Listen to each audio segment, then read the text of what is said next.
we kind of say goodbye multiple times. So just like, oh yeah, okay, see you soon, take care, all right, bye, bye. Yeah, we do that a lot.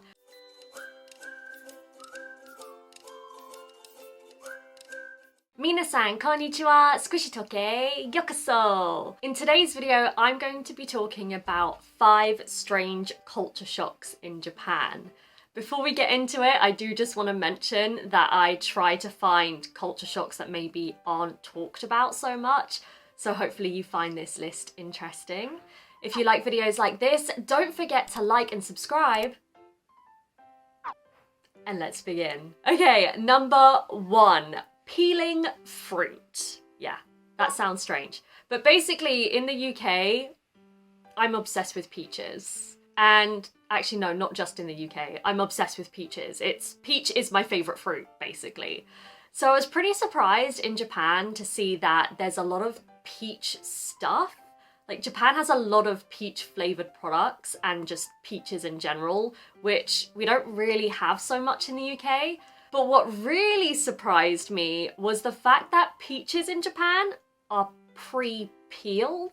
So if you go to a restaurant and order, for instance, a peach parfait, the peach has no skin on it. Like, it's peeled. And same as when you kind of order peach anywhere.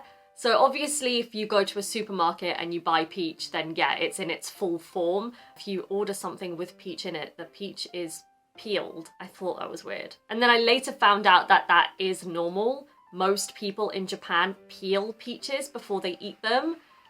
We don't do that in the UK. If you want to eat peach in the UK, you literally just eat it like an apple. You just bite into it.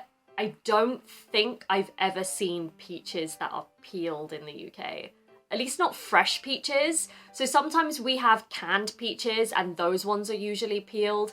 But if you're eating fresh peach, it always has the peel on it. So yeah, I found that pretty strange. And then I also found out that people sometimes peel apples here as well. And I don't think I've ever seen a peeled apple in the UK, ever. Again, we usually just bite into it with the skin on, or sometimes we cut it, but we'll still keep the skin on it.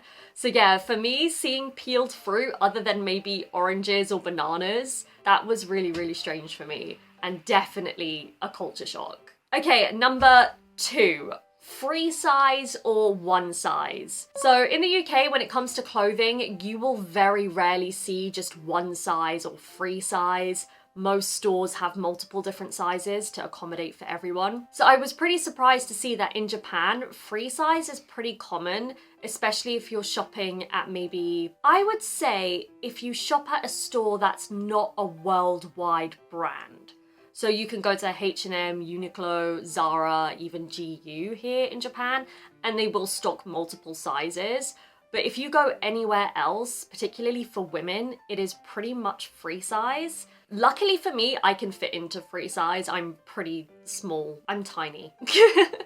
I'm small and I feel really grateful for that because yeah, I can pretty much fit into anything. But it was definitely a culture shock for me. I knew that free size or one size was pretty common in Asia in general, but I really wasn't prepared for how common it is. So most stores I went to when I first came to Japan just stocked free size, which like I said, it's not a problem for me, but it was still really surprising because I would see something I liked and then be looking for a size and then I would realize that all the sizes are actually the same. So yeah, that was pretty weird. It's just really different from what we have in the UK. Okay, number 3, bowing on the phone. So again, a pretty obvious culture difference or culture shock for most people when they come to Japan is that people will bow a lot and you'll very rarely see people hugging or shaking hands or things like that. But what I was not prepared for was to see people bowing when they're on the phone. Yeah, I just feel like they can't see you, so why are you bowing? Maybe you can hear when someone bows on the phone? I don't know, but yeah, that was definitely strange for me. But I thought about it a lot and I think it also makes sense because when you say some of the things in person that you're saying on the phone, you would instinctively bow at those points. So I think it must just become habit. I once had an American friend tell me that British people don't just say goodbye and hang up the phone. We kind of say goodbye multiple times. So just like, oh yeah, okay, see you soon, take care, all right, bye, bye. yeah, we do that a lot. And I guess that was a culture shock for my American friend. So I think this is kind of the same in Japan, although instead of saying goodbye multiple times, you're just kind of bowing on the phone even though no one can see you. I don't know. I think that also stems from Japanese people just being really polite, and bowing kind of shows how polite they are. So even doing it on the phone kind of further proves that point. I hope that makes sense. Okay, number 4. Saying you have a small face as a compliment. This one blew my mind, to be quite honest with you. I have been told a lot since I've moved to Japan that I have a small face, and the first time I heard it, I kind of thought it was an insult. Well, not an insult, but I was just really confused. I just didn't think that was anything that should be commented on. I don't know. In the UK, I feel like if you say someone has a small face, that could mean that they have a small head, and that would then mean, I guess, they have a small brain? I don't know. But in Japan, when I was told I had a small face, I was super confused, and then my friend had to explain to me that it was actually a compliment. But that definitely took some getting used to. I just feel like when you compliment someone, why would you talk about the size of their face? Yeah. I'm still kind of confused about why that's a compliment, but at least now that I know that it's a compliment, I don't feel offended when someone says it to me. But that was definitely something I had to get used to because it just made no sense to me at first. So if those of you watching are not used to that compliment, if you have a small face, apparently it's a good thing, so don't be upset. Okay, finally, number 5. Train barriers are open.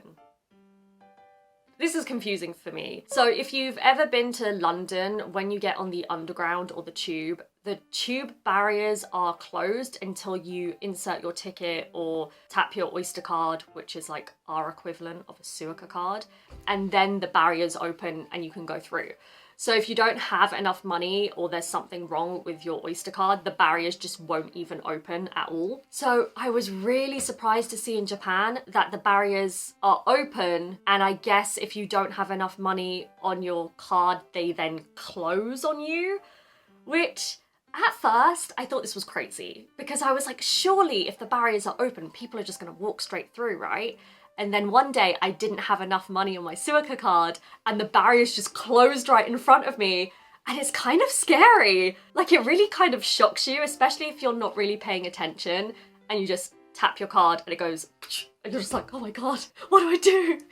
So yeah, now it makes sense to me because I felt like that had more of an impact on me than if they just didn't open at all. Definitely shocking for me at first, but like I said, now it makes sense.